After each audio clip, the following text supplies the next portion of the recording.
Okay, working on an old snow track 5 horsepower 20-inch cut snowblower. There's a storm coming in and I want to get a few ready to go, so in case people need them. So I just wanted to show you here. It's about minus 15 out. Everything's frozen up. Old snowblower, sat all summer, full of. I bought it in the summer. Didn't run. Recoil was ripped off. Put it on a different one. Carburetor just gummed up with crap.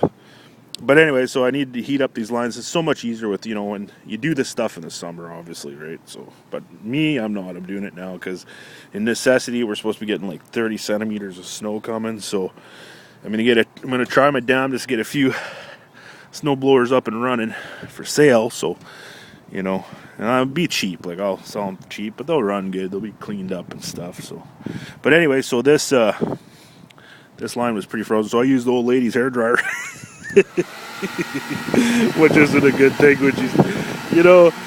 it works great because you can, focus the heat where you need it, even on the carburetor or whatever, right? Even for starting them, if you wanted to heat up the carb, like you could give it a quick blast of heat for, a couple minutes. And be careful though, if you've got gas leaks and stuff, and make sure not to be touching the hair dryer with greasy hands, because they'll be able to smell it. So, anyways. So back to over here now. Here's the carburetor. She is just completely bad. So I'm going to try to clean that up as well. Just scrape it and clean it and soak it and all that type of jazz. And yeah, like even the linkages inside the carburetor are pretty well seized. And here's the bowl. Look at that. That's a bad looking carb, man.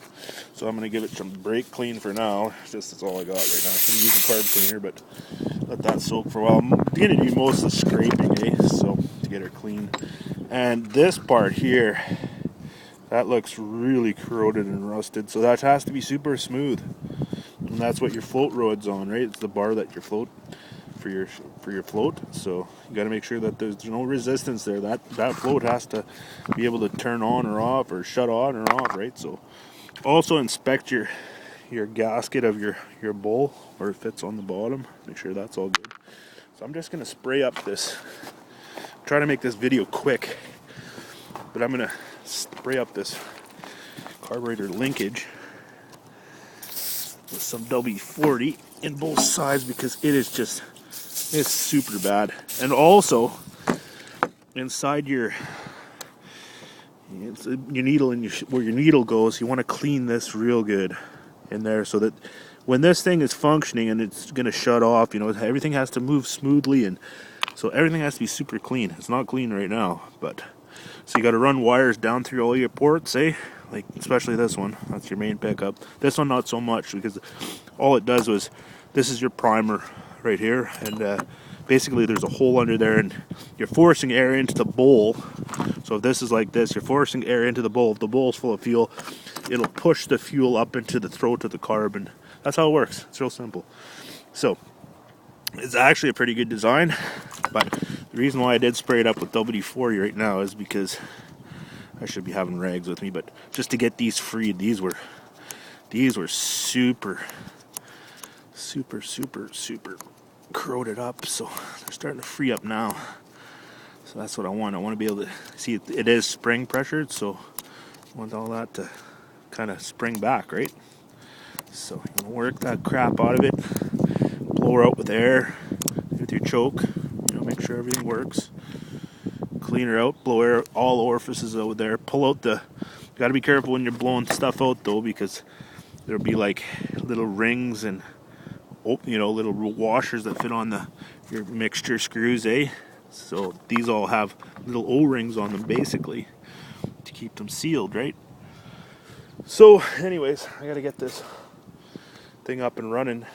I've got, I think, 2 or 3 basically snowblowers to sell for the storm. We're supposed to be getting 30 to 50 centimeters of snow in one shot, which is awesome for sleds.